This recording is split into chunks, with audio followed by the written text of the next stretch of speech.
Nyakoro mogiro kamano kumiyo Ramogi TV ne weche manyien chenro en maro imore wantiere kod mathoth moikoni e chenro ni piny Uganda kod Kenya odonjo winjruok mabende koro broneno ka moko kuom winjruok mosebedo kod pek kata tudruok mosebedo kod pek koro ogonyre kendo bedo mayot ahinya to weche mag ohala komachielo jopunje mag junior secondary kuonde mopogore opogore Kenya ka njogo nyon ni gidwaro mondo mindik gi tich asika ka ok mano to ok gibi dok e weche mag puonjo e tamni mar ariyo ka bende koro chakore komachielo bende wantiere kod weche moluwo duond bura mar UDA ma bende koro moko kuom jotelo mage seyo jalup jatend piny Kenya Rigathi Gachagua kuom gigo mosewacho kotenore kod weche mag pok mar omenda manego chwal ne gwenge mopogore opogore e pacho kaendi kaachiel kod apisi mar jalup jatend piny Kenya bende koro dok ne kwayo margi mar mondo migi omenda mar shillings bilion 1.12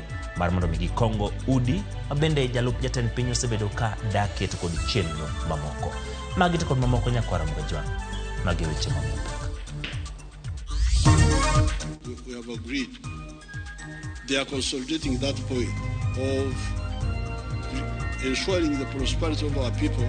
We are committed to implementing all our obligations in order to reap their full benefits. Piny owacho mar Kenya gi Uganda gikone owinjore mar tego ohala e kindgi kendo neno ni piny Uganda mauta kokalo e piny Kenya. Jatend piny Kenya Rigathi Gachagua odok ne okang' mar apise dwaro shillings bilion 1.2 mar Kongo kendo bero apisi mare. Nyaka nowa skul kony moro amora ma sirikal osemiyo waonge wan kanyo waling kanyo wan kod chandruok mang'eny. Familia mane odar e skunde mane oket kaka kuonde reso jogo ma piula ne oriembo karachuonyo ywak jwangi gi piny owacho nyaka nyocha gichak jot e kanisni.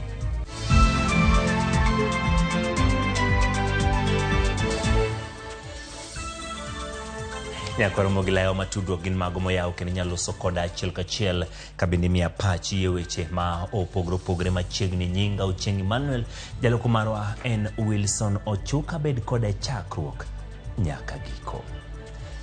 Piny Kenya kod Uganda giko ne ochopo winjruok mar chungo ywaruok mosebedo e kindgi kuom thuolo malach kotenore gi ohala mar mauta mayande iwaro gi pinyno kokadho dho wath mar Kenya. Romo ma jatend Uganda Yoweri Museveni kod jatend piny Kenya William Ruto okelo lemo mar neno ni Uganda odhi nyime gi omo mauta kokalo Kenya kod bende neno ni chenro mar gero ndach reru mar SGR omed nyaka e pinyno.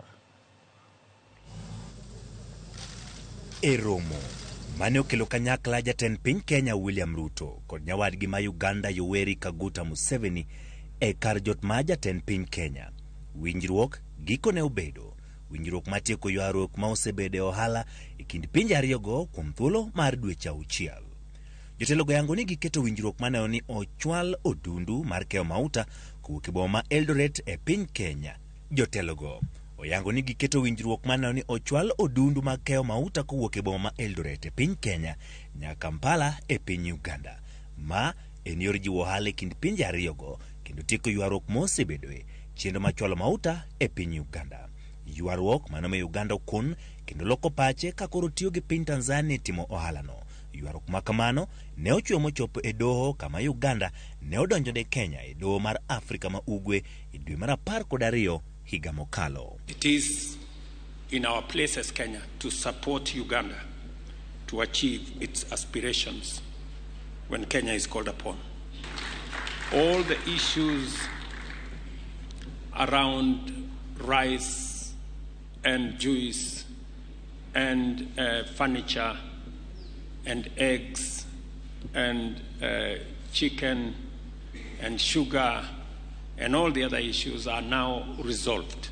We have also agreed that we will now explore jointly the extension of the pipeline from Eldoret to Kampala that will form the conversation in the next joint ministerial committee. Kenya ema keyo moktin ne tamalo 90 mar mauta madhi e pinje Uganda ka Tanzania bende chwalo chiegni 10 mar mauta ne pinyno.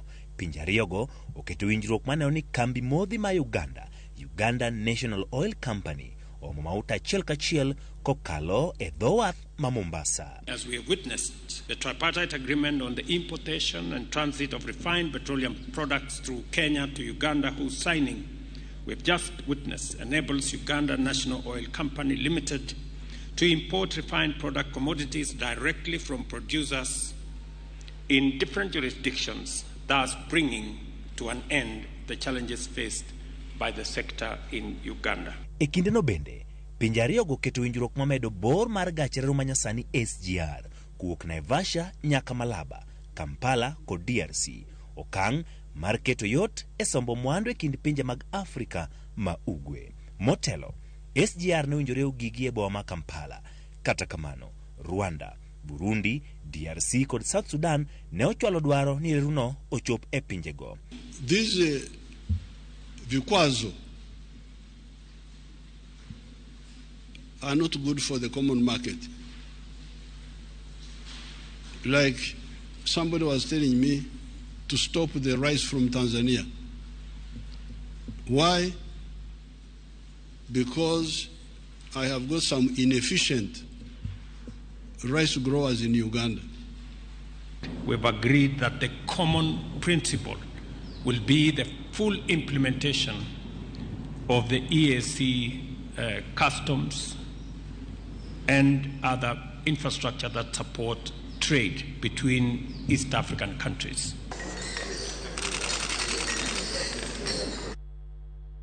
Kawer gi mago en jotelo mapacho kawo chung' mopogore kod paro mar chik manyien mar higa ma 2024 ewi kembe mag goyo punda. Senta ma Nairobi Edwin Sifuna oseo paro makamano madwaro ni ng'at machano chako kambi mar goyo punda nyaka chul omenda maromo shillings milion 200 motelo ne yudo lesen. Kowacho ni chikni dhi dino ne joket mwandu matindo e pacho kaendi kendo keto sekta mar goyo punda e lwet jomoko kende. Kata kamano jatend kweth jood bura mathoth e Senate neno ni paro makamano niyo mar dino joket mwandu majende ke mosebedo kalal kod omenda mag jotugo mag tuk punda. Chris Owino nigi ler. Achiel kuom ywak ewi chik mar omenda mar 2024-2025 en idho malo ewi osuru ma piny owacho juogo kembe mag goyo punda kowuok e atamalo 12.5 nyaka atamalo 20. And this particular finance bill, 2024, is proposing to enhance that to even 20%. That if you place a stake on of 100 shillings on Arsenal losing, which always happens, they take 20 shillings from you. And it is what is killing business in this country. Kembe mag goyo punda bende dhi yudo bwok machielo ponono ni od bura mar Senate opuodho paro mar chik mar 2024 matayo kembe mag goyo punda. Kaluwore gi paro mar chik makamano, ng'ata machano register kambi mar goyo punda biro keto e mesa omenda maromo milion 200.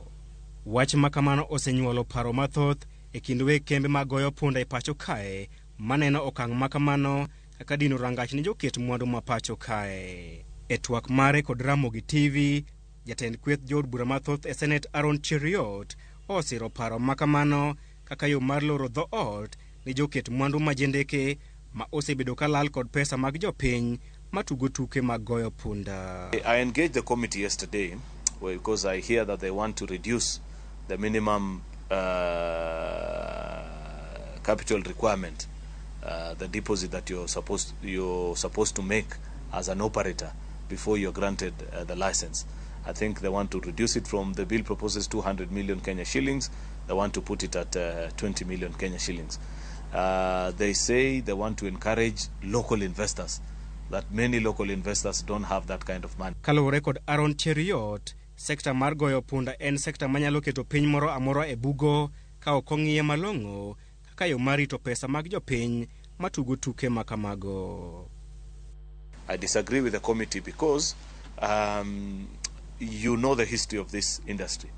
Many Kenyans have been swindled of their hard-earned money by gambling companies that did not have, that government had not provided the necessary motivation for them to remain in the business.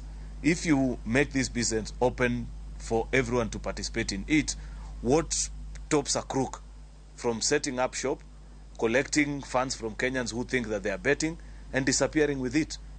Wache makamano okwed kod Senator ma Nairobi Edwin Sifuna ma okawo chung'ni ma en chenro mar sirikal mar loro ne kembe magoyo punda matindo ma pacho kae kendo weyo pap e lwet joket mwandu ma oke pinje ma oko. When it comes to the enhancement of the operating capital, it is meant to lock out even startups and local firms from participating in this business. Because if you set a figure of 200 million shillings as your operating capital before you set up an online gambling operation, it is going to lock out a lot of local businesses, a lot of startups, a lot of young people who would have wanted to participate. Sifuna lero ni ponono ni chik makamano okete chik kembe magoyo punda dhi bano piendegi e pacho kae kendo dhi e pinje mag libamba. And I've spoken to many companies who are involved in this business, that in fact for them they don't care what we do with that gambling bill in the Senate. That because they are aware or they know that by the end of this financial year, when the new taxes kick in, all of them are going to fold and leave this country, and they're going to operate in other jurisdictions where the environment is a bit more, comfortable for them. Chris Owino, Ramogi TV, Nairobi. Apisi ma jalup jatend piny Kenya Rigathi Gachagua odok ne okang' mar kwayo omenda mar shillings bilion 1.12 mar kongo kendo loso maber. Apisi mare mani chuny boma mano ma Karen kod Mombasa kanyakla kod ng'iewo nyamburko manyien. Kokalo ote ma ochiw gi jataa tudruok e apisi Gachagua, apisi ma jalup jatend piny osejwang' kuom higni ma ok tin 15 kendo chal margi ok ni kare. Gin machon ni nyaka gi kwa omenda mar shillings milion 300 mar kongo apise go moriwo mano mar Harambee Annex, Karen kod ma Mombasa. E lipot manyocho chwal gi apisa manyo pedhi od bura nyoro gi apisas mawuok e apis Gachagua. Wadao ni shillings milion 460 dwarore kongo apisi mar Harambee Annex. Shillings milion 160 owinjore olos godo apisi ma Karen ka milion 250 owinjore otigo godo e lwenj kedo gi kuong' gi yedhe mamero ji.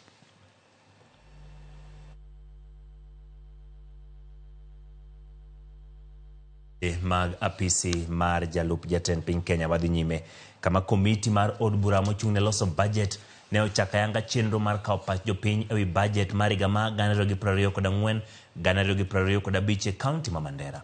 Kolosi kindero makamano jakom komiti mar od bura mochung' ne loso budget ndini Nyoro singo ne jo Kenya ni komiti mar neno ni gwenge duto ma pacho koyudo chenro mag dongruok maromre maonge dewo wang'. Nyoro ni budget no ma migawo mar somo madhido pok mamalo mogik ma shillings bilion 700 bath omenda midhi tigo ndiko jopuonj mag JSS e yo mongirore. Jadura ma East Hussein Wetanyo kwedo paro mar pogo mwandu ne counties kaluwore gi kwan ji.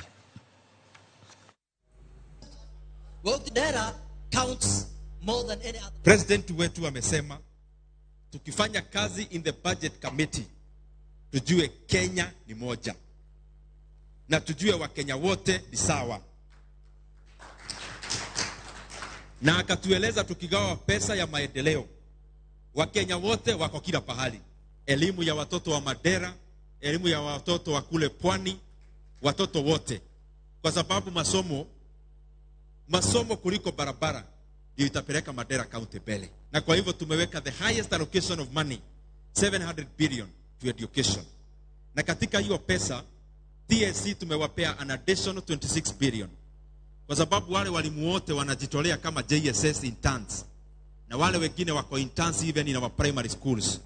Tunataka wapewe kazi that is permanent and pensionable. If you compare Mandera County and maybe other counties with low kilometer, you cannot compare. So when you say 1 shilling 1 vote, we are going to say 1 shilling 1 kilometer.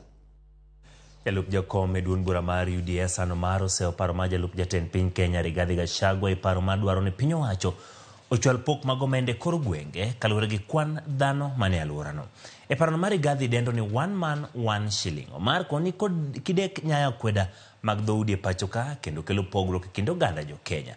Waleo ni pok maromre mosebed kichwal e gwenge mopogre pacho ka osemiyo gwenge mamoko mayande othirno oyudo lokruok maduong' korka weche mag dongruok. Omar ne lose romane gi bago mar walo jog mabiro laro kombe mopogre kod otiko ma UDA e yiero mag dundo no michan tim e dwe mar auchiel. Langu moto huu ni kuleta vurugu na migawanyiko katika hii mambo ya 1 shilling 1 man 1 shilling 1 man 1 vote 1 shilling. wachana nayo. Hiyo itatuletea uhasama mkubwa sana ndani ya hii Kenya.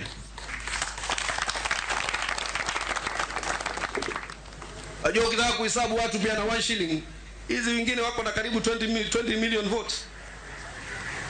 Lakini nchi inaishi ina kitu inaitwa constitutional arrangement. Sisi ndio tulitetea hii katiba, kuleta usawa wa kijamii, social justice. Yule aliyokuwa kingi zamani sasa amwachie mwenzake na yeye pia apate. Hawa watu wamedhulumika miaka mingi. Kama mtoto wako ameishi vizuri, mtakie mwenzako pia mazuri. Jamii zetu kwa idadi kubwa hawana infrastructure, hawakwenda mashule. Sasa hivi wamepata fursa ya kila mtu kupelekwa shule, alipewe fees full complement. Iko shida gani? Wakati rais ama makamu wa rais anataka kusema kitu, atushauri sisi pia tunawakilisha hizi jamii. Kadhi weche mag puonj mag junior secondary JSS onyono katiende gini okibidoke tich nyaka piny owacho biwinj yuak gi kendo ndiko gi yo mongirore.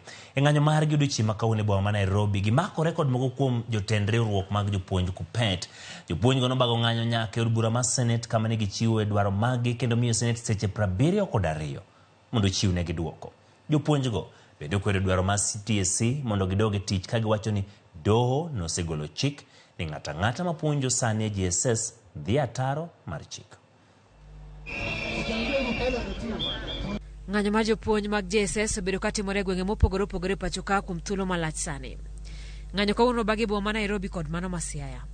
Ng'anyo ma Nairobi ne ochakore tesendi yengo nyamburko ma Green Park nyaka e od bura mar Senate kama jopuonj otere kwayo margi. Jopuonj osingo ni gibidokie tich nyaka sirikal bindigi tich e yo mongirore. Koro wawacho matek kabisa ni nyaka TSC chulwa pesa wa magin got kendo nyaka giconfirm jopuonjegi under permanent and pensionable. Kama nokotimore ok wadhi e klas. Jopuonj wak ni osara michiwonegi kaka jopuonj mantiere tiegruok kata interns tin kendo ok nyal miyo gidag ngima makare kaka jopuonj mamoko. 17,000 is not enough. We have people with families. We have people who are single mothers out there struggling, and then they have to split the 17,000 to cater for their kids, to cater for their parents at home, to cater for their rent. So it is very, very difficult. Giseo akwede ndiko jopuonj ka giwacho ni josiasa hinyo wuotho kod obok mag tich e rombe siasa ma ok oluwo chenro makare mar ndiko jopuonj. Graduates of 2022, graduates of 2023 are in class, whereas we have 2015 graduates who are out here as interns. And it is very wrong because we don't understand what happened to queuing in the commission, because there is supposed to be a queue where every year of graduation appreciates. So when the MPs are given this mandate to dish out letters, to play the role that is supposed to be played by the commission, it is very wrong to us. Komachielo ng'anyo notedore e boma ma Siaya ka jopuonj nyiso jonyuol ni kik gibed gi geno kaluwore ni onge gimoro amora ma sani jopuonjre somo e skunde. Duol mochung' ne ndiko jopuonj nyocho wuok oko tarik 14 ka wachonwa ni wadoge tich wami doho luor.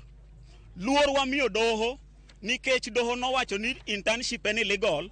Koro ok wanyal engage in gima illegal. Wan jok moluoro chike mag piny Kenya ka. Japuonj mar internship kaponi otuo onge bima mora mora manyalo timre nade manyalo chung'ne e tuone no. And waselalo jopuonje moko nikech nok nyal thiedhgi. Kaka yo mar nyisa chiel riwruok mar jopuonj KUPPET osingo chung' kamoro achiel kod jopuonj mag JSS ka gisundo TSC mondo miyo ket chenro mar ndiko jopuonj. Ni jopuonj mag JSS inyalo chul 17,000 mondo migirit nyithindwa. En gima lit kabisa. Koro kwa sirkal ni kagin serious kod somo mar nyithindwa to gi confirm jogi mondo miyo ndiki. TSC, Teacher Service Commission, ought to have aligned the employment of these teachers properly with the code of regulations. And to confirm that, the pronouncement for employment was done by the government through His Excellency, but the employing agent is Teacher Service Commission. Chieng' tich ariyo jumani, Teacher Service Commission nogolo ote mondo jopuonjgi odogie tich Wach ma jopuonj okwedo ka giwacho ni mano dhi ataro mar chik doho manowito oko ndiko jopuonj e yor orak. The court did not rule out that internship is not illegal. What we are riding on currently is the fact that internship is illegal, and therefore we don't want to participate in an illegality. That is why we are on the street. It was a misinterpretation, and yesterday they filed an appeal with the Court of Appeal, and in the file they acknowledged that they were not given any stay orders, and now they are seeking stay orders from the Court of Appeal. Jopuonjre mag junior secondary pod biro bedo maonge jopuonje klas kaluwore ni jopuonj onyono kar tiendgi ni pod gibiro dhi nyime kod ng'anyo margi nyaka chieng' sirikal winj ywakgi kendo ndikgi e yo mongirore. Simfros Okinda, Ramogi TV, Nairobi. Familia mane odar e skunde mane oketi ka kuonde reso jogo mapiula ne oriembe miechgi alwora ma wang' chieng' e kar chieng' od bura ma Karachuonyo sani ojote kanise kendo koro golo ywak ni piny owacho jwang'ogi nyaka ne gidar ka gidhi e skundego. Jafwambo marwa ma Homa Bay Ali Abich nigi ler ma wachno. Ndalo abich nyaka dar familia mano jote skunde ma opogore e kar chud bura ma Karachuonyo mane olo dare mieregi ka itero gi kanise mani alwora no. Oganda gi ywak ni ojwang'gi kendo gineno matek e kanise ma gijotego. Kanisa Dwen ma Kubuya en achiel kuom kanise ma familia mathoth jote. Dir od kanisa ni ka nindo mag mine ka achiel kod nyithindgi kendo ka moko pedho piny pere mag nindo ka moko to pedho piny ongede mag ninde ka kombe mag jodolo bende mag itwe nede mag ng'osuna kendo gi ywak ni kech oromogi nyaka ne tergi e kanisego. Koro ndalo 4 nyaka sani wan kod sida konyruok watin gimwanya jamonge to wan kod nyithindo matindo kata nyithindwa modhi skul ka duogo to ni kod pek nikech gimwa nyalo chamo onge nyaka ne wa skul kony moro amora ma sirikal osemiyo wa onge wan kanyo waling kanyo wan kod chandruok mang'eny. Koro wan mana kod kwayo sirikal ni ka nitiere gimoro amora ma ginyalo miyo wago kaka wan jomo jote e kanisni ka mondo gimiwa. Adieri jo Red Cross nokelonwa gik moko mwaninde kaka mkeka, tandarua wachielo gokinyi utieno wadanjo gi mkeka wa yot. Onge kaka wanyalo ninda. Adieri suna ng'eny to nyithindo tuen athung'a gi oma gi kor mapong' ma onge kaka nyithindo nyalo konyore. To wakwaya ni kuyie ukelnwa thieth. Mar ariyo chiemo nyaka ne wakun onge kata kaka ji konyore. Kata odoko ni koth osedok piny to giwacho ni pod ok ginyal dok e mieregi nikech moko utegi ne oula orumbo piny ka moko bende utegi pod otimo pi. Kuonde mane oterwa mwaninde bende is quite crowded. Moko nyalo bedo maber kaka ngima mapile.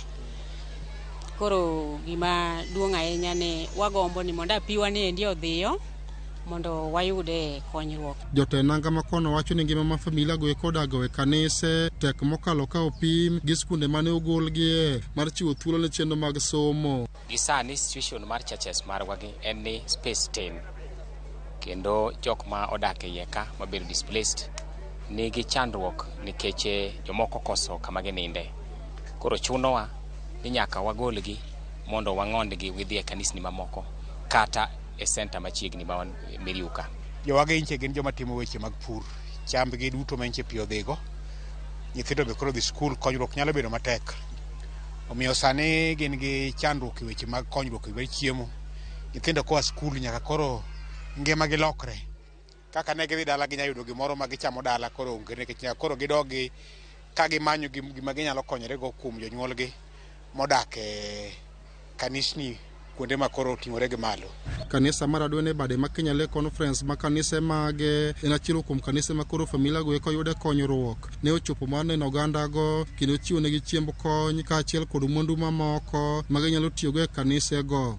President mar Kenya Lay Conference Pastor Benson Ogayo oywago pek ma koro familia go eko sani koro kale kane okwayo sirikal mondo many kaka inyalo tieki wacho ula mosebedo ka chendo alwora no. Jomoko pedho ngete lo ka onge kata mattress. Wabiro kod assorted items ma samoro ok nyal bedo ni nyalo konyoge malacha enya to kamo mako. To bende walemo ne sirikal marwa mar Homa Bay County ka achiel kod loch nanga marwa at national level ne a lasting solution manyalo konyo jogi ema mondo wabedgo nikech ma ok e giko mar weche duto. Ka nitie gik minyalo tim to tim kapod kawuono iluongo ni kawuono. Ali Abich, Ramogi TV, Homa Bay. Erokamano Ali Abich kuom report machal kamano kuwuok e kaunti ma Benya koro Mgajwang'o ka oyueyo matin kata kamano kik idhi mabor pod wantiere kod mathoth moikoni e chenro mar Oimore.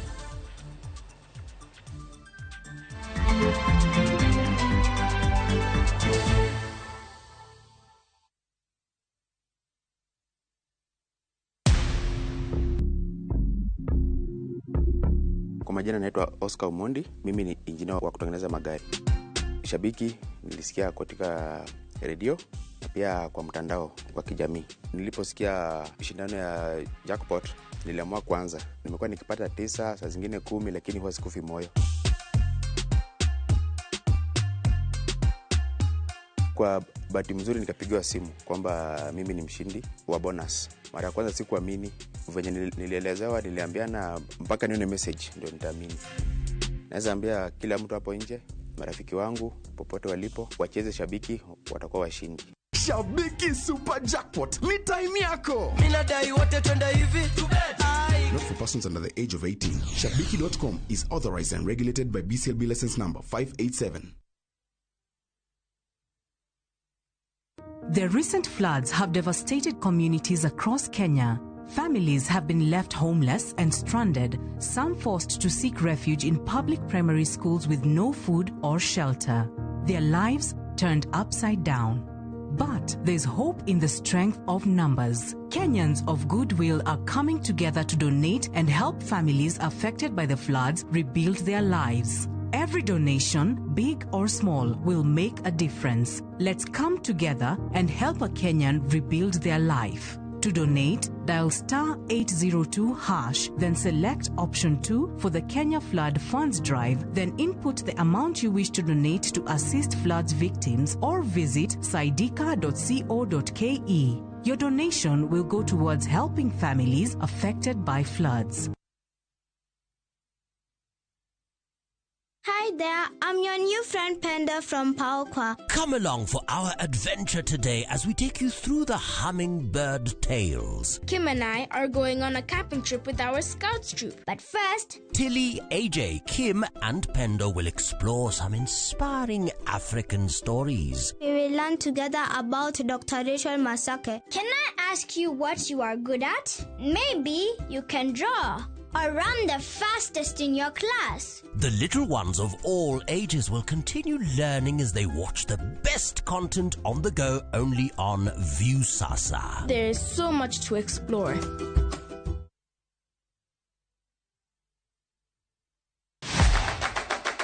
Chenro mami thuolo mokwongo mar neno kendo winjo gik motimore e paw tuke. Anyisi ni mpira yeteka eri mokalo e paw tuke. Kochakore gi weche mamulo chuny nyaka mago mamulo pach ji. Wan go duto. 7.65, can you believe it? Mbaka makende gi jotugo kod joma ong'ere weche tuke. Jong'e man jo Kenya jong'wech. But ino ka jomoko nobiro kod tuke moko ma ok en popular ahinya to ne gibiro gi perform maber kwa kaka yiego. Nonro matut kod weche manyien mag tuke mowuok e piny mangima. Football is not only physical, mentally teacher benity. It calls for more character than just being a legend. Paw tuke, kama tuke osiko, ngeso ka ngeso, saboro odiochieng'.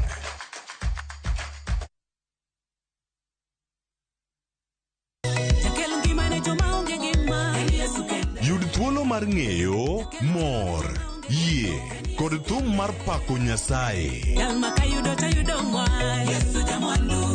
Bedo gi yie motegno, kendo bedo gi mor kod kwe e odiochieng' Jumapil.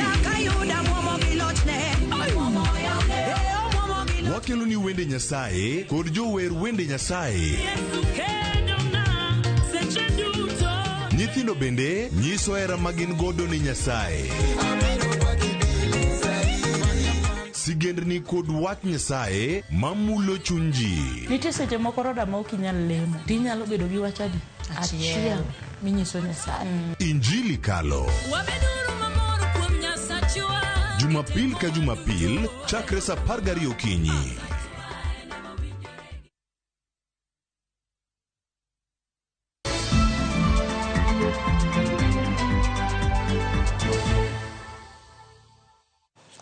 Erokamano kuom medo kete Ramogi TV wadhi nyime moloyo riwruok 30 koro sundo mondo gavana ma Nairobi ogwe tao kaluwore kod gigo magiwacho ni tao kaunti ma Nairobi eyo moko winjore. Jokendo ratich oganda man bang'any mamole boma wacho ni Sakaja osebedo ka puodho gedo mag udi eyo moko winjore. Ng'anyo mane otele gi chero tich sei ne giseo tend kaunti kuom daro oganda e tok chik kendo keto ngima jopiny e andaki. Gichwalo yuak margi ne apise kaka od bura mamalo mano mar kaunti kod apisi gavana ka bende od bura e kaunti ma Nairobi ne gido jakanyo ma County Assembly ma Kitusuru Alvin Orlando ma en jakom mar komiti mochung' ne chenro mag dongruok e boma. Enough is enough. We are demanding that the corruption in the City Hall comes to an end. Those who are issuing permits, we need to know who they are so that they can be held personally liable. And most importantly, as the residents of Nairobi, we are calling out and calling upon Governor Sakaja to be present. We are here now, waiting for him. We have a river in South B. They were demolishing one side of the river that has what they're calling the Kijiji, or informal settlements. But the side that has nyumba za wenye wako na pesa, or what we can call middle class or factories, were left intact. And in fact, some of the places that they were demolishing, the houses of the informal settlements were not even as near to the river as where the other houses were. So even their reaction to that was unfair in itself. It was an injustice in itself. Sirikal mano mar piny Uingereza ochiwo sir mar yedhe mag komo nyuol manengo giromo $50 kod 7 ne piny owacho mar Kenya. Yedhe go molos e lony manyasani kendo ng'ato nyalo chuore kende owuon bang' yudo puonj ma jolony. Ochiwne duol machwalo yedhe pacho ka KEMSA magikone biro chwalo gi ute thieth duto ma pacho ka. Kaka Judith Omondi lero, piny Kenya geto chopo 64% mar mine matiyo kod yedhe komo nyuol. Kwan masani ochung'e 57%. Lony lai mar komo nyuol medo dhi malo odiochieng' ka odiochieng' kendo jolony weche mag thieth pod medo yango yore mamoko mag komo nyuol manyalo konyo mine yo mayot kendo mapiyo. Odiochieng' ma kawuono sirikand piny Ingereza ogolo sir mar yedhe mag komo nyuol malony mage ni malo kendo miyo nyalo chuore kende en owuon bang' yudo puonj mag jolony. Yedhe gi manengo giromo $57 ochiwne duol ma ochung' ne keyo yedhe ute thieth ma pacho ka KEMSA kendo migawo mar thieth chano tiyo machiegni kod nyamrerwa mondo mine ma ok nyal chopie ute thieth oyud sir mar yedhe gi bende. Ripod piny owacho yango ni piny Kenya ni chien gi 14% chopo kare dwaro mar tiyo gi yedhe mag komo nyuol. Nyaka sani atamalo mar mine matiyo kod yedhe mag komo nyuol en 57 ka piny owacho to geto mede nyaka 64% kochopo higa mar 2030. The impact of I-40 is profound and far-reaching. By averting unintended pregnancies, which Anders talked about, of nearly 42,000, maternal deaths of nearly 112, and unsafe abortions of more than 12,000 cases. We are not only safeguarding the health and well-being of our women, but also fostering socio-economic development and prosperity. Kata bed ni kwan mar mine matiyo gi yedhe mag komo nyuol medore kaluwore gi higni ma okalo e pacho ka, riwruoge ma ok mag piny owacho koni nengo mar komo nyuol pod oheo mine mathoth ka bende nitie nok mar kit komo nyuol duto madwarore e ute thieth mag piny owacho. The UK remains a leader on family planning. We believe globally women need to have choice. As a mother, as a woman, I want to decide when is the right time for me to have children and how many children I want. Numbers at national level actually does not show where the problems are. So I think while, yes, congratulations again, we need also to be aware that there are parts that actually are lagging behind. Sir mar yedhe gi geno ni dhiro Kenya nyime e chopo lek mar komo nyuol kochopo higa mar 2030. Judith Omondi, Ramogi TV. Ramogi en sach sigana nketi changwen thuon ka jidhi thuon ka jiduogo Walter Nyambaga losonwa sigana e kidieny mar gin kanye. Nyakwara mga juang mana kaka juma kelni chindo magin kanye. Kauno menyo ni jaod bura machon ma Muroni Matthews Charles Onyango Midika. Onyango wacho ni kaluwore kod lwenje kedo ne ratiro mag jopur niang' omiyo ne nying mar jatiang' kata mtu wa miwa e od bura. Jata chindo ni Walter Nyambaga miyo sigand Onyango Midika med volume. Ne en achiel kuom jo od bura mane ni kod oteku kalose od bura kendo ne tuyo chunye kagolo twak e od bura mondo wayud siganani makare wachope kar chung' od bura ma Muhoroni e kaunti ma Kisumu. E higa mar 1936 Onyango Midika ne onyuol kendo chako sombe e sikul ma Nyakoko kendo mokoni sikul niteroge mana gi thuon. Nachako sikul Nyakoko to ne iterowa gi thuon. Japuonj ma osenindo Yakobo Mbara Udopiyo ne chokonga to terowa sikul. Kane asetieko klas 3 to wach dino donje ni ja-Anglican ok onego som gi jo Catholic. Koro gola ka otera Ramula kuma ne nyaminwa maduong' some. E higa mar 1974 Matthews Charles Onyango Midika nochako siasa kendo lewe nobilo mit mar od bura bang' yombo Nyalodia e kar chung' od bura ma Muhoroni. Nochako tich kendo bedo jatend migao to kod jagoro maduong' mar jopur mag tiang' lemo mane biro kod ting' mathoth. Mokwongo abedo assistant minister for labor, abedo jatelo mar union Kenya Sugar Workers Union, natimo gik mang'eny. Omiyo wachal mar od bura kaka ne chalo to kod kako nene sani. Nakedo ne wach sukari ma jobunge jonjo kod biwot nochaka ni Bwana Sukari. Koro nyinga manongere bunge en Bwana Sukari. Kos gima nawacho bunge molo gimoro amora en wach niang' sukari. Be bunge no be kia tinde nying bunge no be tionge. Gimawacho gi bunge onge. To kada ane bunge sani dikoro gik moko pogore. Midika potend mine kendo kone mine no ujero mithuolo koyare chon to Kenya de osegoyo kang' malach. Gimoro asepare ga to kamoro ji pare mopogore. Nino wawe mon bende donje bunge mang'eny giko kod opogore. Bunge no okaw ni gir chuo. Koro ne chuo dominate ma kata dhako ne giparo maber to kunji. Jatelo no yuago oganda Luo molero ni siasa osehinyo to kod weche mag telo ahinya to jogo mithiro manyalo yudo dongruok mag siasa. Gimoro thago chunya kae. Luoro ni akanya ng'oma joturo luoro ahinya waluor wacho gimoro ok nego ng'ato kata goyo. Gik miwacho gi ang'o mono ji wacho gi. Joma ng'e siasa ahinya en ogandawa. To kata ging'e siasa joma siasa osehinya ahinya gin ogandawa no. Nimar ogandawa okunjire kendgi de ginjire kendgi kon mabor. Nigo moro ni ogandawa kama nigo makiek mano ae. Ka ng'ato dwa ni maber to nyaka duoke piny gi thuon. To kendo duoke mana gi jowu. Mane gima tago chunya kabisa. Okoni gero mare ne konye rito kio makericho to kod Muhoroni. Nokayie mondo ng'ato tu kod joturwa kata mana i bunge wuon. Na chung' matek kabisa. Midika lerona kitu siepe mane osomo rieko kuomgi. Oginga gini Mbuya to nok duong' ahinya. To Mbuya ne ng'ama lich ahinya. Ne en ng'ama ng'e loso kabisa. Ma kata wach tone nyalo maayo weche mag ng'eyo loso. Nokwiny gi rieko. En ng'ama lich ahinya mane ong'ere ahinya. To gi Muliro Oguda gini ne gin joma dongonwa. Okoni kata odoko ninde en osiep jatend piny machon Mwai Kibaki to kod Jomo Kenyatta kanyakla kod jatend piny machon Daniel Toroitich arap Moi kamano. E gwenyruok e paro ne owuok e kinde kod Charles Jonjo e wi pesa moro mane dhi konyo jodak ma Muhoroni e yor arambe. Kibaki nokunjre gi Jonjo. Koro aluongo Kibaki mondo wi otimna arambe. Jonjo noneno ni mano adhigerora gi ng'at maduong'. Koro joma dongo moko kata koro moko jaoda to wachone kwer jaodi kako wuono chumoro nwa tere jela. Kako wuono olor dhoge ma moro bigo mawacho Kisumu ma ji pinyo ng'ete mudika funga mdomo yako. Ndalo moko ng'at mondo wale tip owa Kakamega no dhiye tuwa ne minister. Kotundo ginene kiboswa kae. Wachi diluo koromo ne koro pesa duto iduoko ine treasury. Maji luo no koromo ne maber. Ne lweny mapok na nene ngimana.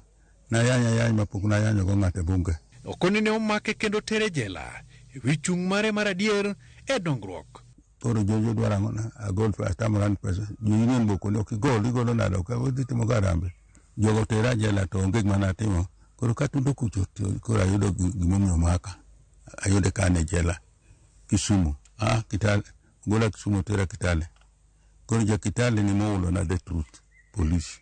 Ine askari, ne ordinary askari ja pokot moro. Kimi ji chiemo. Nentadi. Chiemo masa abrio. Lunga. Bi. Dot. Manadia dot. Kuna na yengra dot. Usionje hiyo chakula hata ikifanya nini utaenda. Kwa tama chiemo mama ginepuro nene mapimo negini madwati marana. Basi kunyo ini apiero berge ko seuloni. Kuna lenga. Kukel chiemo wana joma laro chiemo Kila amechwana kama ng'ato ng'ato dika makonga yuge monde. Mondo ki abet safe. Okoni fere moro ne owuok e kinde kod Nicholas Biwott nikech ne obalo kod dwach jok mane machiegni kod sirikal. Jite no ng'e ni onge gima natimo jite. Adengi nigi noseulo ne jite jo union goulo ne ji gima timore. Lweny manan ge bunge. Koro nasbet kang'eyo ni ok adhi jela ordinarily adhi jela mdonega. Midika Koni Moi nochungo Charles Njonjo to kod Biwott e tich. Apoya nono gino mowacho ni ne ogwonye siwaya. Gima lich makoro nobuogo ji moloyo. Chima nadhi jela. Adwara ni Moi Njonjo Musaliti chunge tich. Kaling matin Biwott okethore gi Moi. Nang'o? Biwott nokawo pesa miyo jomoko pesa mang'eny moko penjo sirikal. Biwott oriembe tich. Midika miyo Wambaka mare kaka ne olombo jatend piny machon Jomo Kenyatta e wi golo oko chieng' oneko e jela. Jinewe na tugo an wadhi kawo karachieng'. Kenyatta bende owacho na abiro kelo tundo kanyo. Chieng' moro gokinyi akone mama ni adwa dhi neno Kenyatta. Kwanyalo kwayo mondo golachi. Doga nokolwar. En kayo onyalo wacho ni. We tugo mera wacho gik moko. Akona sete mojulu monyalo dhi neno Kenyatta gitamore te. Achiel ta wuondo koro yie no kong'eni awuonde oyie. Inuongo ni Selo Nyalik. Awuonde ni Kenyatta madwarowa. Kolor Nairobi ni kama lorano. Amanda go chingene emukele mtoka mokawa. Koro wanu wang'eni wanto idhi nego wago riti ne piny. Wapile mwenye kelele kwa bunge. Huyu. Koze siyama kuja. Kenyatta ni liche. Panga mono wuto kumrapo. Kuja. Oganya wundu jo kama. Kuja no nomio allies okono alowe en kende ng'ata chiel gi an opanga mutingi lotena. Kama romo kama ipuoto mama wachona. Wawuoto ipuoto to anji ariyo. Kwani mayo ngani nega mana ipuoto ka kuno ndega kama jinena. Wadi. Watu ndio kama nao dwaro tu kuna haya. Bwana kelele. Sasa sema ile kitu ulikuwa nataka. Nyasaye no konya, Nyasaye ni luoro yawa. Na wacho ni Kenyatta ni jokone ko manutu gocha. Emu yabiro neni kabiro neni kuponeko. Nitio neko kutulo sa chielo tieno kata kapukoro sa chielo. Gidhi pitwa kama wite chiemo okwa tieko koni gidhi pipa to kuja sema vizuri nasema kweli nje siwezi kudanganya wewe ni kweli sasa unatakaje penda pia mzee sungetoa yetu aenda nina shughulika na watoto yake. Sasa unataka tufanye namna gani? Ukitoa yeye mzee mpe pesa kidogo ya kwanza maisha. Oye ngena nje chien moro mawuogo no kana wuogo dhano anbe ni koro wiyo lal. Na ile tumesema na wewe hapa sitaki mtu asikie. Nitatoa neko na mtu usiwaambie mtu. Ana mwanange tarik. Pingi maneke one kore jariyo. Mwanange tarik mdigolo neko. Ya de moro adokora wakan. Unmidika gimitimo onge ng'anyalo chuli. Familia mare ne okorwako siasa makare kata kamano notiyo kod rieko chuto gi sa mar familia to kod mano mar siasa. Siasa tane ji okohero jo family duto nokohero siasa okan kende. Tana kao siasa mapek koro nyithinda na teri skul maneno ni gisomo e skul maber. Kata kano beni odhi kamoro to nonyalo dhi to kata ken mabor to biro gocho openj kata minwa nyithindo dhi nade kata wan bende ka wa e skul seche moko biro yudo ko onge nyaka ng'opini to baba dhi kanye. Min ode Mama Selin Auma wacho ni pek ne nitiere kinde mane onyango Midika ne omaki kendo soe jela. Yeah, osedak maber jaoda meno nyango Midika. Apart from going in jail was a bit painful and cumbersome, but through the Lord we went through those and he came back. Wido kwa ngima maber. To ngima mare tok siasa chalo nade? Hao marach obedo kuture. Ture no kroncho konyal wuotho. In spite of konyal wuotho, hera masemie kakarite kakochalo ber na kalose kata ko ochana tim gimota no ka ber na okachi rachna. En mana kaka ikete, life en kaka ikete. To kiketo ni koro ni baba ni minister, koro ni ng'ama lich, ok dhi konyi. Onyango wacho ni ochamo nyadhi weche mag dongruok, moting'o nyaka mago mag sukari. Wach niang' mawinjo kamoro amora ka ji wach sukari ni onge an, onge ng'ado onge wach sukari. Sukari an mana kelo lwenje sukari. Mano koro nyinga obedo bwana sukari. Nong'e ani ok obi wacho gimoro moko wach sukari gi niang'. To diere baba gini ne gitiyo gi pesa gi. And by then, baba gini ne an siling 3,000. Midika koni telo mantiere gi sani, owinjore rit mwandu mantiere Nyanza, kendo kaka michele maero, to kod mwandu mamoko manyalo dongo gandaluo. Michele kosepur, to aganda biro to kao nyaka giwite, tero pinyo aganda. Onge ng'ama wacho ni to michendo ento wayude ang'o. Kaka familia, pod gi ero pur kod rito mafua mag dala, kendo puoth alot moro nitiere mamiyo gi yot e yudo lek makit chiemo. Nyakwara Mogi, erokamno kuom bedo kode chenro chakruok nyaka giko. Jata chenro mari en Walter Nyambaga, Wood Koweru, thon ka ji dhi kendo ka ji duogo. Oriti masade.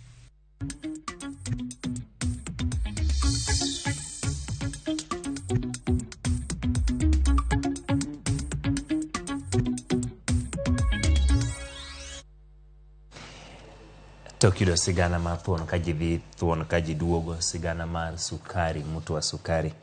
Wapunjore mathoth, erokamano Walter Nyambaga. Nyakendo tich ang'wen manyien biro bedo kaendi kod sigana manyien weche mag ohala. Migao mar kaunti ma Migori ochako chenro mar pidho rech e yawo mane okuny chon to jwang' kaka yo mar medo kwan mag rech e kaunti no.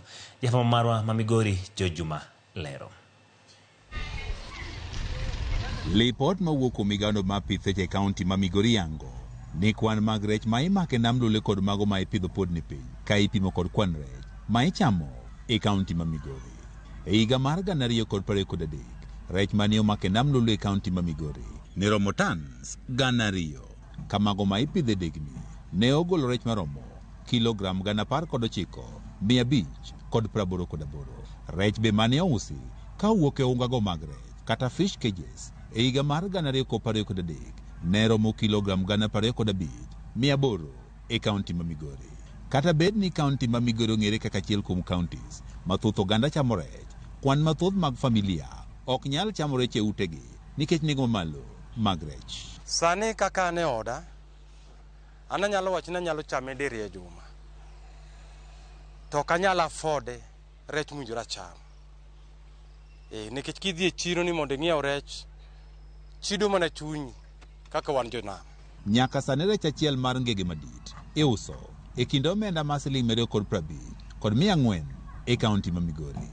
Kuom higni maloyo 10 mokalo, piny owacho osebedo ka keto okenge mopogore opogore mane ni kaunti ma Migori bedo kod rech moromo. Ka penjo maduong' en ni bendo okengegi nyago olemo. Wan waidho nam, to luwa mantiere sani nam rach gadier nikech jonam lupo gi tonde matindo tindo. Wanego nyaka nyithi rech. To seche minego nyithi rech, onge kaka rech nyalo chako nyuolre nikech already nyithinde isakawo. Ikawo madongo ka kendo nyithindo bende ichake. Higa mar 2023, piny owacho mar kaunti ma Migori ne ochiwo unga mag rech ne dhowedhe 4 e kaunti ma Migori. Kuom dhowedhegi, mano unga achiel mar rech ema sani tiyo makare. Maesa ma wuoyo ni kuom cages mane wachiwo 4 te, kej makore wacho no dong matimo long en na kej achiel manwa chiwo leather okaw jo committee go watimo negi training mondo ginge ka ginya manage gini better. Apisa maduong' e migawo mar pith rech e kaunti ma Migori Jojo Chola, Wanjo Lupo, mane omiyo ongago mag pidho rech kaka ne gikwayo, oserem e tiyo kodgi makare. Kej en gima ibiro maintain pile, idhi ng'iyo kaka pako goye kama diwuore urido kama. Gin kaka noket kej ne ni kanya. Apaka kidhi yudo cha owuoyo kej rech mane omiyo gite e nam duto te. Some officials are under investigation. Wedo kej gikawo giuso behind our back. E okang' mar medo kwan rech e kaunti ma Migori, piny owacho mar kaunti ma Migori sani dhi nyime kod pidho rech e yewni mane okuny chon. Wadwaro stock gi rech marom elufu is about 50,000 fingerlings. To gin mixed sex. Mixed sex ka gin rech aina manyuolore. Kaunti ma Migori nitiere kod jopith mag rech malo 1,300 mantie kod kuondego mag pidho rech kata ponds. Nok mar masinde ma inyalo tige kano rech ka osemaki mondo koro kik kethre ka achiel kod onge mar chiro malong'o gin achiel kuom gigo mosethiro pith mag rech e kaunti ma Migori. Kaka county government wadwa gero cold storages kochakore Isbania, Migori ka, Uriri, Awendo, Girongo. Wadwa chake main highway. Makoro in ng'ama ogolo rech ne facility ni nitiere gi baraf ma rech nyalo kete, ma rech nyalo bedo makinyne pod rech fresh. Migawo mar pith rech e kaunti ma Migori lieko ni higani dek rech ma iyudo nam lolwe dog piny nikech midhiero mar pi momedre nam lolwe ma oweyo ka kata banda mag rech koro kethore. George Juma, Ramogi TV, Migori.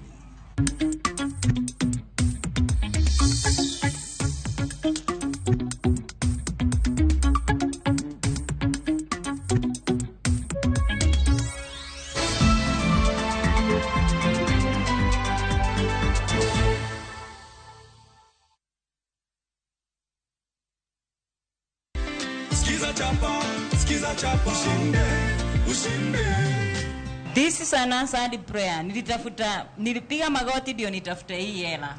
Kuna machallenges tu unaweza kuwa na maisha, alafu kumbusti biashara. Unajua biashara zilishuka after corona. Yeah. Wameru wote mahali mnaniona, Wakenya wote, jaribuni hiyo namba *487*3#. Mutafaulu. Unapata 1,100 Kagendo. Na unapata pia gift hamper. Ukienda nyumbani wasalimu wote na uwaambie kwamba wajaribu, manake you never know, Jumatano ijayo labda kutakuwa na mwingine kutoka Meru hapa. Sikiza chapa, ushinde.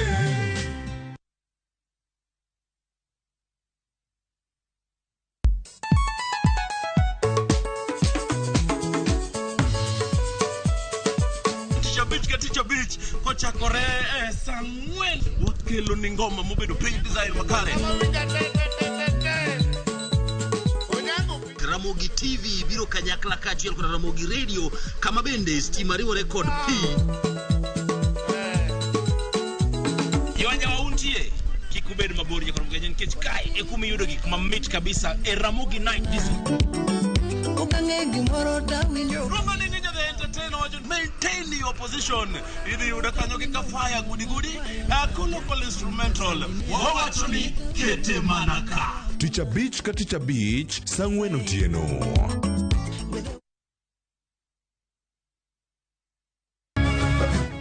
Miyo makwedo paro ma okare keto kiawa kuom puonj koda timbe machon. Abo wachonu adiera mango. Ng'at ma chunye tek to chung motegno. Ber ahinya ka ng'ato chung gadier, kata ka diera mochung godo no boterelo. To gik musiko timore e ngimane miyo bedo gi kuyo kod penjo mang'eny. En ang'o marach kodi? Penjo ng'ama noketho gimoro amora.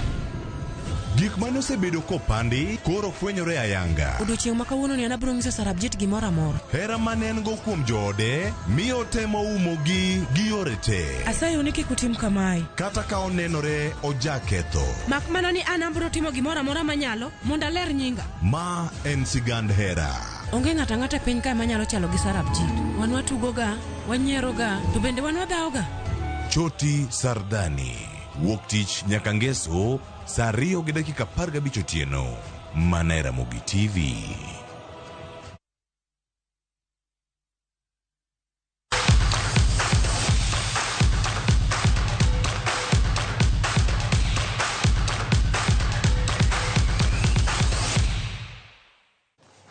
Machiegni e pap wach mabende johera moko mag Gor Mahia nyalo neno kaka mamorogi kata mok nigi mor. Kaloni thoth gi ne rito mondo walanda ne gikawo okombe odiochieng' ma kawuono. Kata kamano eno jakom timbe adhula mamoro ni Moses Adagala Obugo biro rem chope tugo kindi kod Gor Mahia e tielo mar 31 tugo mochan tugi Jumapili e lap ma Sebastian County ma Murang'a. Gor Mahia ne wuok amodhi mar 0-0 kod KCB e lap no kawuono ka gidwaro mar loch achiel kende to yango kaka joloch mar lig ma pacho ka. Dagala wacho ni ne giyango tugo no e boma ma Kisumu kendo koro gibiro ikore ne tukgi madala mabiro bago Moroni. Ma timu ya Ulinzi Stars ne yudo loch mar gol 1-0 e kindgi kod Bidco. Gol ne loko jatugo Yakin Mitheli dakika mogik mag tugo no. Kio dakika 4 za nyongeza tu kumaliza na 90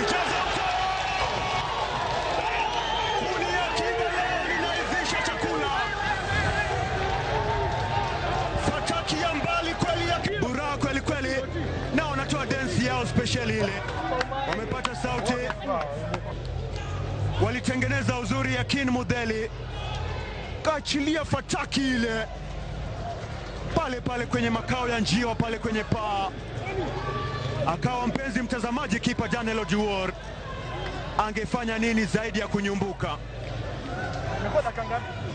Goli tamu.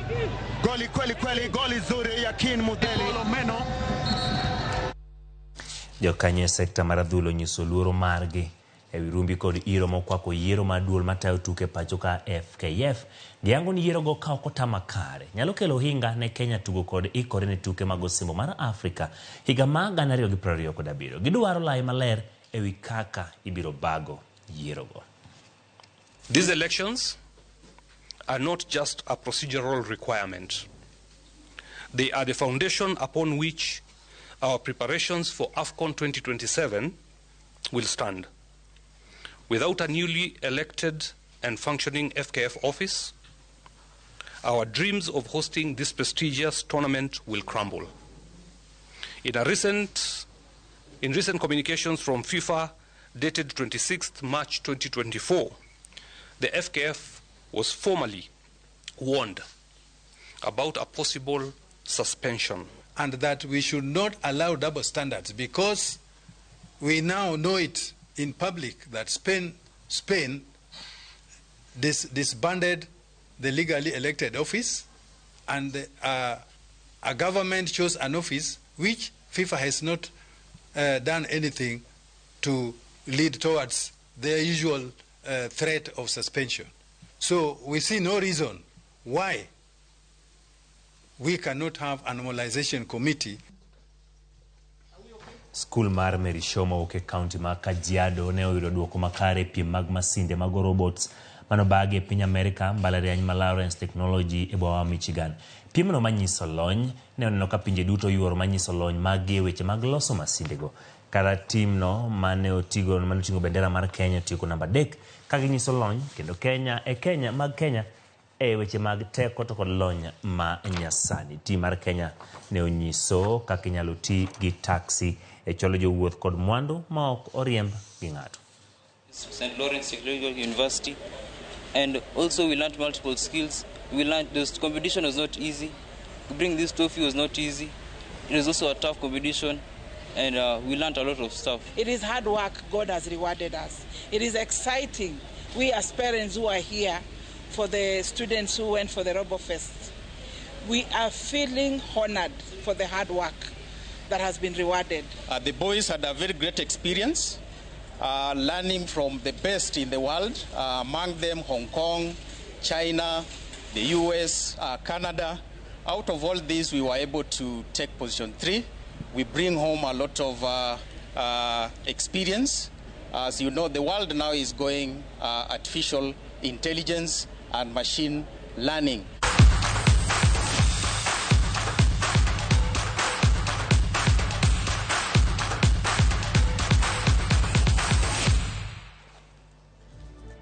Ekoro mogero kamano kuom bedo kode chakruok nyaka giko maga mesa mar kawo weche manyien ne obedo gi thuolo mar ikoni odiochieng' ma kawuono nyaka odiochieng' ma kiny ubed gi otieno mokwe. Nyinga Ochieng' Emmanuel, jaloko marwa nen Wilson Ochuka.